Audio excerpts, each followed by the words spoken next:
회원제 대형 할인마트인 코스트코가 우리나라에 처음 들어온 곳은 그 분당 쪽에 위치한 양재점입니다.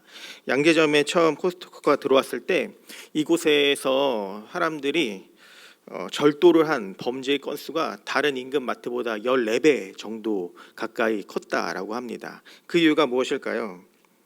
왜냐하면 다른 마트들에는 CCTV가 다 있었는데 처음 코스트코가 한국에 들어와서 했던 방책이 사람을 향한 신뢰였기 때문에 CCTV를 두지 않았다라고 합니다. 그러니까 자연스럽게 회원제로 운영이 되기 때문에 그곳에 갈 수 있는 사람이 정해져 있음에도 불구하고 많은 사람들이 그곳에 가서 이 절도를 행했다라고 하는 것입니다.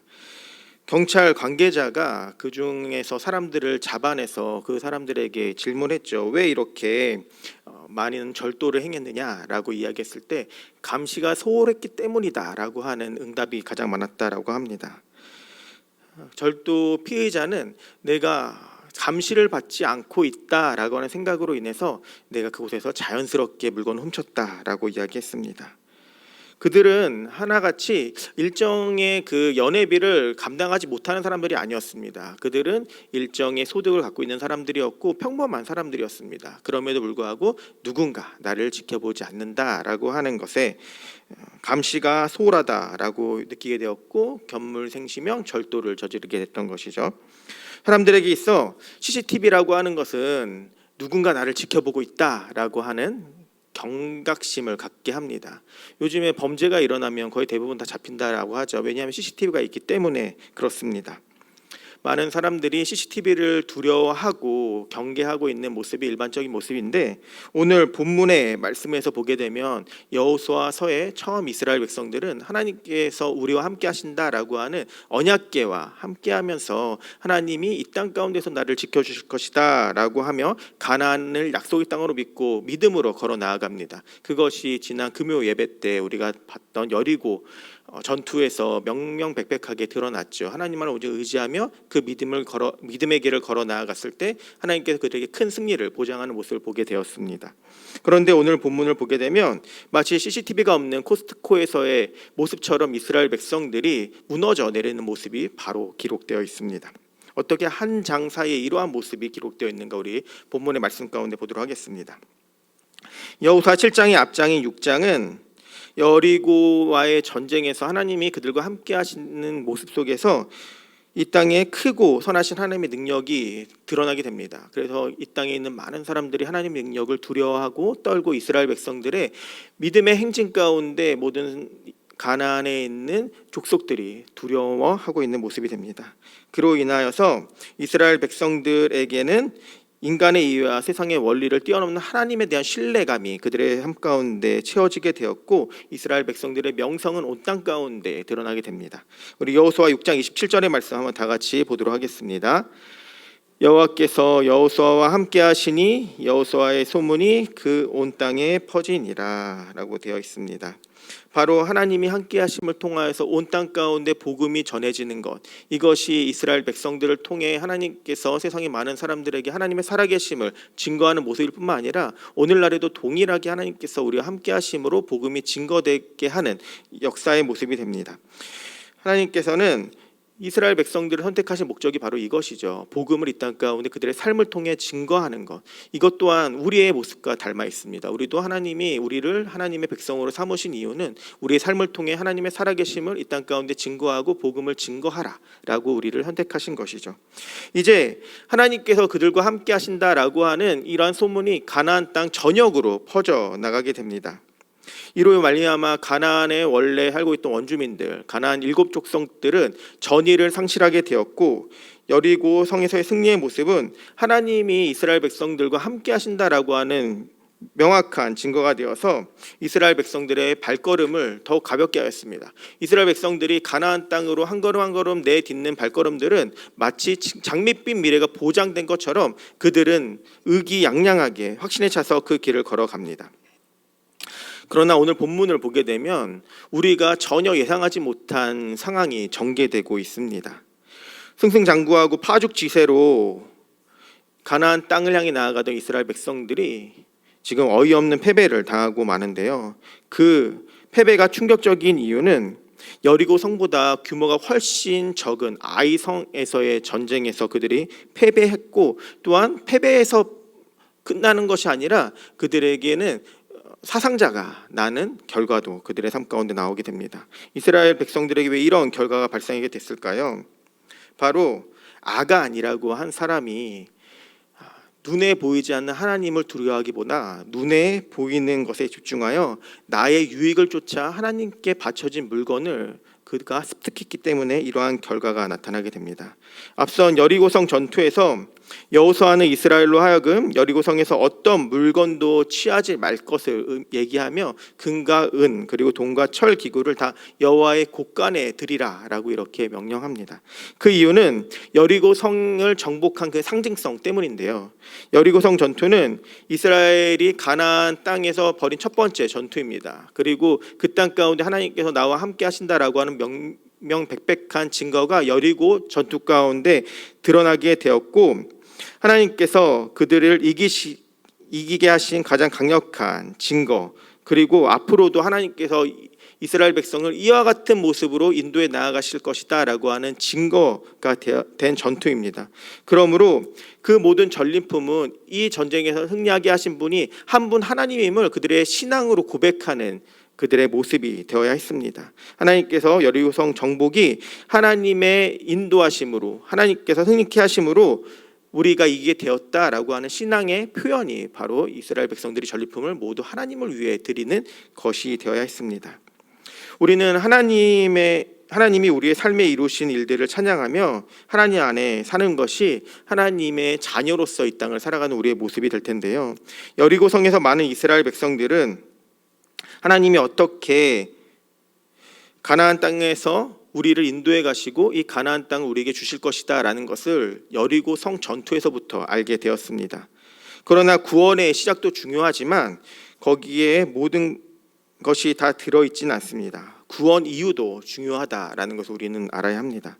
구원받은 자들로서 우리 각자의 삶의 내용을 무엇으로 채워야 할 것인가를 고민하는 것, 그리고 우리가 어떻게 살아가야 하는지 책임감 있는 모습으로 살아가는 것이 우리 삶 가운데 너무나도 중요합니다. 우리 이곳에 계신 모든 예수비전교회 성도 여러분들은 구원받은 자들로서 이 자리 가운데 있고요, 하나님을 예배하는 모습으로 나아가고 있습니다. 그런데 우리가 그저 예배드리는 행위만으로 유유자적하고 하나님 앞에 내가 구원받았으니 이 모든 것이 끝났다라고 하면서 우리가 안심하고 있는 모습이 아니라, 구원받은 그 이후에 우리가 이 땅 가운데 하나님의 자녀로서 하나님을 증거하고 하나님의 살아계심을 우리의 삶을 통해 증거하는 그 모습들이 그 무엇보다 중요하다라고 하는 것이죠. 우리가 채워가는 삶의 내용이 하나님과 우리의 관계를 좌우하고요, 우리 삶의 질을 좌우합니다. 그래서 내가 하나님의 자리에 내가 원하는 것을 올려둔 다음부터 이제 문제가 되기 시작합니다. 내가 하나님보다 더 사랑하는 것을 하나님 위치에 놀려놓은 다음부터 그것들이 우리를 이끌어가기 시작하고요, 그 다음부터 그것이 우리에게 문제로 다가옵니다. 오늘 본문이 바로 꼭 이러한 모습이죠. 아간이 하나님의 자리에 바로 하나님과 같은 것들을 올려놓은 그 결과 이 땅 가운데서 어떠한 모습으로 살아가게 됐는지 우리는 보게 됩니다. 이 아간의 범죄로 인하여서 이스라엘 백성들의 가나안 땅에서 요단 동편에서부터 이어지던 승리의 기록들은 제동이 걸리게 됩니다. 바산왕 옥과 아모리 왕 시온과의 전쟁, 요단 동편에서의 승리, 그리고 요단 서편에서 여리고 성에서의 승리 이후에 그들의 삶 가운데 하나님께서 그들을 인도해 나아가시고 승리만이 보장된 길같이 느껴졌지만 이제 그들의 삶 가운데 제동으로 다가옵니다. 이스라엘의 앞길을 막은 이유는 요단강도 아니었고요, 그리고 여리고 성도 아니었고 아이 성도 아니었고 강력한 전투력을 과시하던 가나안 땅의 7 족속도 아니었습니다. 그들의 앞길을 막은 가장 치명적인 바로 그 존재는 그들 안에 있었습니다. 바로 그들의 민족이었던 아간의 범죄가 그들의 삶 가운데 가장 치명적인 문제로 다가오게 된 것이죠. 우리는 누구입니까? 우리는 예수 그리스도의 보혈의 피로 하나님께서 값주고 사신 하나님의 자녀입니다. 우리는 죄와 사망의 영역에서 구원과 생명의 영역으로 예수 그리스도의 보혈의 피로 말미암아 옮겨짐을 받은 백성이 됩니다. 어둠에서 빛으로, 심판과 저주에서 복과 은혜로 그 운명이 바뀐 자들입니다. 그렇다면 우리는 이 땅 가운데 어떻게 살아가야 합니까? 이스라엘 백성들이 노예의 신분에서 자유민의 신분이 되었고 하나님의 백성이 되어서 이 땅 가운데 약속의 땅을 향해 걸어 나아가는 것처럼 우리 또한 이 땅 가운데서 구원을 허락하신 예수 그리스도를 온전히 믿고 그 기쁨에 취하여서 이 땅에서 살아가는 모든 순간에 천국을 소유한 자의 인생으로 우리는 살아가야 합니다. 이것이 당연한 우리의 모습인데도 불구하고 우리는 세상에 살아가면서 얼마나 낙담과 실패와 또한 절망과 좌절을 느끼며 우리는 쓰러져 있는지 모릅니다.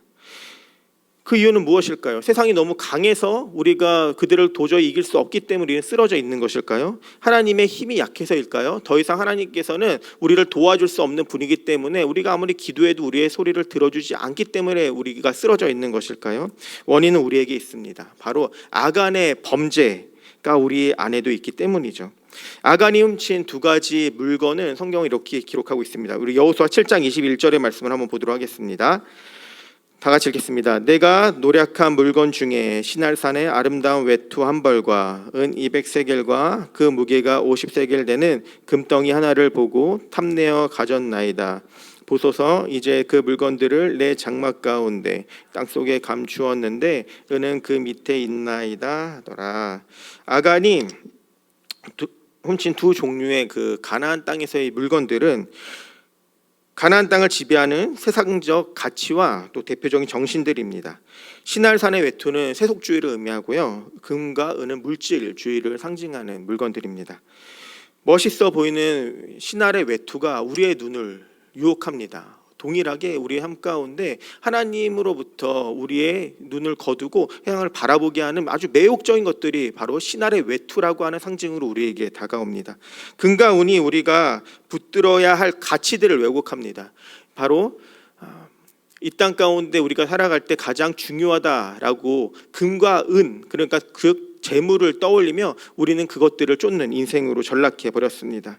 이런 현실에서 어떻게 우리를 지킬 수가 있을까요?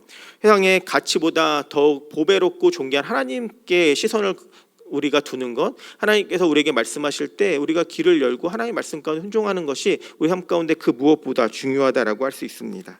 금과 은보다 더 귀한 예수님을 나의 구주로 소유하는 것이 우리의 삶 가운데 그 무엇보다 중요합니다. 하나님께서 나를 예수 그리스도의 피로 값주고 사신 새로운 인생임을 우리가 알고 하나님만을 위해서 우리가 이 땅에서 순종하며 살아가는 것이 우리가 이 땅에 살아가는 마땅한 모습이 될 것입니다. 하나님만을 신뢰했을 때 이스라엘은 요단강을 건널 수 있었고 또한 여리고 성의 무너지는 것을 보았습니다. 그러나 그들의 삶 가운데 세상이 들어왔을 때 세상에 가장 좋은 것들이 눈에 보이고 그것들을 취하려고 했을 때 그들은 한없이 무능력한 모습으로 전락해 가고 있는 모습을 우리가 한번 바라보게 됩니다. 아간의 범죄가 우리 안에서 계속 자리를 잡고 있는 한 내 안에 있는 탐심을 우리가 다스리지 못하는 한 우리 삶 가운데 계속적인 문제가 다가오게 될 것이다 라고 오늘 본문은 우리에게 경고하고 있는 것입니다. 이 여호수아가 아간에게 숨기지 말고 죄를 자복하라 라고 하자 아간이 고백한 것이 여호수아 7장 21절의 말씀입니다. 우리가 조금 전에 읽었던 말씀이죠. 그중 21절의 상반절의 아간의 고백은 세 개의 히브리어 동사를 갖고 있습니다. 세 가지의 동사 한번 내가 보고 탐내어 가졌나이다 라고 하는 이 동사가 기록되어 있는데요. 우리가 이 동사 세 가지를 아주 성경의 처음 부분에 우리는 보았던 동사와 같습니다. 무엇이었을까요? 이 구절에 나오는 세 가지 동사는 하와의 최초의 범죄 사건을 기술하고 있는 창세기 3장 6절에 동일하게 나오고 있는 동사입니다. 한번 창세기 3장 6절의 말씀 다 같이 읽어보도록 하겠습니다. 여자가 그 나무를 본즉 먹음직도 하고 보암직도 하고 지혜롭게 할 만큼 탐스럽기도 한 나무인지라. 여자가 그 열매를 따먹고 자기와 함께 있는 남편에게도 주매 그도 먹은지라. 지금 나무를 본즉 먹음직도 하고 보암직도 하고 지혜롭게 할 만큼 탐스럽기도 한 나무인지라. 여자가 그 열매를 따먹고 라고 하는 이 동사 가운데 지금 여호수아 7장 21절에 기록되어 있는 보고 탐내고 가졌다라고 하는 것이 동일하게 기록되어 있습니다. 아간의 범죄를 인간 최초의 범죄를 생각나게 하는 동사로 지금 여호수아의 저자가 기록하고 있는 이유는 무엇일까요? 인간의 가장 심각한 죄는 태초나 가나안 땅에 들어선 이스라엘 백성들에게나 탐심이라고 하는 것이 가장 그들이 경계해야 하는 죄임을 이야기하고 있는 것입니다. 인간 최초의 범죄가 탐심으로부터 나타나게 됐다는 것, 하나님의 백성이 선물로 주신 가나안 땅에서 그들의 삶 가운데 최초로 저지른 범죄의 모습이 바로 탐심으로 말미암게 되었다라는 것이 우리에게 주는 경각심입니다. 바로 인간의 가장 심각한 죄가 무엇인지 우리에게 보여주고 있는 것이죠. 그러므로 아간의 탐심이 하나님의 진노를 가져온 것은 어쩌면 너무나도 당연한 결과가 된 것입니다. 가나안 땅에 들어가서 이스라엘 백성이 첫 번째 저지른 죄가 탐심으로 인한 것이라는 것, 인간 최초의 사람들이 하나님처럼 되고자 마음 먹었을 때 그들의 삶 가운데 다가왔다는 것이 탐심이라는 것, 이것이 우리에게 큰 교훈으로 다가옵니다. 하나님께서는 가나안 정복을 시작한 과정에서 하나님께서 얼마나 죄를 싫어하시는지에 대하여서 이스라엘 백성들에게 말씀하셨을 뿐만 아니라 죄의 문제를 해결하지 않으면 내가 너희와 결코 함께하지 않겠노라 라고 여호수아를 통하여 말씀하십니다. 하나님께서는 우리에게 너희 안에 있는 죄가 무엇인가 라고 우리에게 묻습니다. 너희에게 있는 지금 탐심이 무엇인가, 하나님처럼 두고 그것을 취하려고 노력하는 것이 무엇인가 라고 오늘 이 시간 우리에게 묻고 계십니다.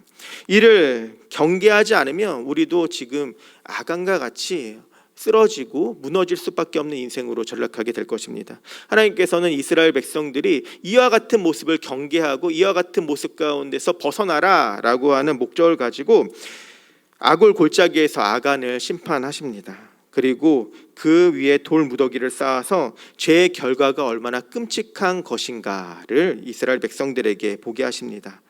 그리고 이 돌 무더기는 이스라엘 백성이 요단강을 건넌 은혜를 기념하여 길갈에 세운 돌 무더기와 대조가 되고 있습니다. 우리는 여리고성을 향하기 전 이스라엘 백성들이 하나님의 은혜 가운데 요단강을 건넌 사건을 잘 알고 있습니다. 그들은 하나님께서 요단강을 건너게 하신 그 은혜를 기억하기 위하여서 길갈에 돌 무더기를 쌓았고, 그것들이 이후에 후대에 많은 사람들에게 하나님께서 우리와 함께 하시고 우리를 요단강을 건너게 하신 은혜 가운데 있게 하신 민족이다라는 것을 후대가 기억하게 했던 것이죠. 여호수아는 각 지파별로 요단강 가운데서 돌 하나씩을 취하게 한 후에 길갈에 쌓고, 훗날 자손들이 왜 지금 요단강 한가운데 이와 같이 돌 무더기가 있는가라고 선조에게 묻는다면 하나님이 우리와 함께 하신 증거이며 하나님의 능력이 우리 백성들과 대대로 함께 하셨다라고 하는 능력이 바로 이와 같은 증거가 되었다라고 하라고 이야기합니다. 반면 자신의 탐욕과 교만을 다스리지 못한 아간은 돌 무더기 아래에 갇혀서 그곳은 긴 세월이 지나 오늘까지 아골 골짜기라고 하는 이름으로 불려지게 됩니다. 지금도 성지순례를 가면 이 아골 골짜기가 그대로 있다라고 합니다. 아골 골짜기는 이스라엘 백성들이 그들의 절기를 지키기 위하여서 여리고에서 예루살렘으로 가는 길목에 있었습니다. 그러니까 이스라엘 백성들 중에 20살 이상의 성인 남성이 하나님 앞에 1년에 3번 절기를 지키기 위해 예루살렘 성으로 올라갈 때마다 바로 이 아골 골짜기를 바라봤던 것이죠. 그들이 반드시 지나야 하는 길목에 하나님께서 이것을 두신 이유는 무엇일까요? 하나님께서는 아골 골짜기에 이스라엘 백성들이 접근할 때마다 바로 이 교훈을 생각하라라고 말씀하시는 것입니다. 아간의 일을 너희가 생각하라. 너희가 아간이 될 수 있음을 경계하라라고 그들이 생각하라라고 하는 것이죠. 하나님께서 이스라엘 백성들이 1년에 3번 예루살렘 성으로 올라갈 때 아골 골짜기에 있는 아간의 무덤을 마주대하게 하셨던 것은 다시금 하나님의 거룩한 백성으로 그들의 몸과 마음을 가다듬으라라고 하는 그런 목적이 있었습니다. 이스라엘 백성들이 1년에서 하나님 앞에 절기를 지키기 위하여서 올라가는 그 길목에서 그들은 다시금 마음을 고쳐잡고 우리가 하나님의 백성으로 이 땅을 살아가고 있음을 깨닫게 되고 하나님 앞에 온전한 예배를 드릴 수 있게 되었던 것이죠. 우리는 이 땅을 살아가면서 나는 어떠한 발자취를 남겨야 할 것인가 라는 것을 오늘 본문 가운데 한번 살펴봐야 합니다. 우리 예수비전교회 성도 여러분들은 길갈에 헤어진 돌 무더기 같이 우리의 모습을 통하여 하나님이 나와 함께 하신다라고 하는 증거가 되는 삶을 살기를 원하십니까? 아니면 아굴 골짜기와 같이 하나님 위에 나의 생각과 판단을 두고 살아가는 모습을 이 땅에 드러내기를 원하십니까? 모두 길갈의 돌무더기와 같은 모습일 것인데요. 그렇다면 우리가 이 땅을 살아가면서 나의 인생길 곳곳마다 이와 같은 길갈의 돌무더기를 쌓고자 한다라고 하면 우리는 어떠한 모습으로 이 땅에서 살아가야 할까요? 바로 우리는 그 무엇보다 코람데오, 하나님 앞에서의 정신으로 이 땅을 살아가야 합니다. 우리가 처음 부분에 살펴봤던 코스트코의 그 모습들을 기억해야 합니다.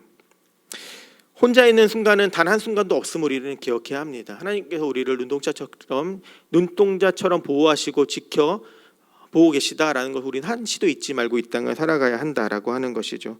사탄의 거짓말 중 하나는 너는 지금 혼자야. 지금 너의 삶 가운데 누가 너를 지금 경계하고 바라보고 너의 그런 것들을, 너의 잘못된 행실들을 지켜보고 있겠어. 너는 지금 혼자야. 너가 하고 싶은 대로 해 라고 하면서 마귀는 우리에게 속삭입니다. 그러나 거듭난 그리스도인이 반드시 삶을 통해 깨달아야 하는 것은 우리는 혼자 있는 순간은 그 한순간도 없다라고 하는 것이죠. 하나님 앞에서의 삶을 우리가 살아가고 있기 때문에 우리는 이것을 깨닫는 인생을 살아가야 합니다.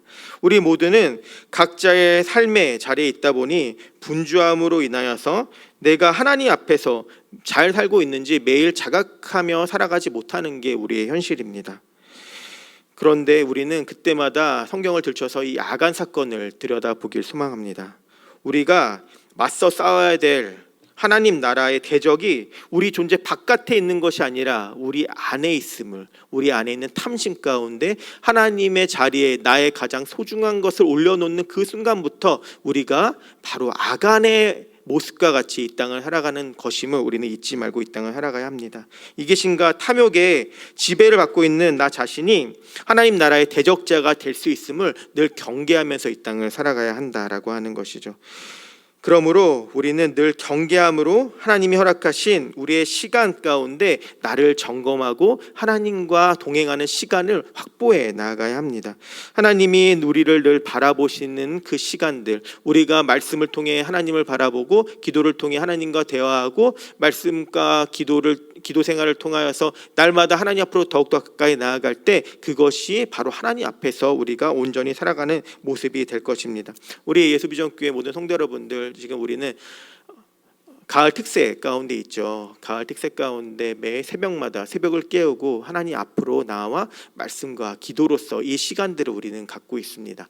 이것이 그저 일주일간의 행사로 맞춰지면 안 됩니다. 우리 성도 여러분들, 우리는 매일 그 자리 가운데 하나님 앞에서의 삶을 사수해 나아가야 하고요. 하나님이 나의 삶 가운데 인도해 나아가신다라고 하는 명명백백한 증거로서 내가 삶을 통해 하나님을 이 땅 가운데 드러내는 우리 성도 여러분들이 되셔야 합니다. 우리가 일주일간의 축제, 일주일간의 행사로 우리가 가을 특세를 마치는 것이 아니라 우리 평상시에 있는 새벽 기도의 자리로 우리가 나아가서 하나님과 함께 동행하며 기도와 말씀을 사모하는 우리 예수비전교회 모든 성도 여러분들 되시기를 소망합니다.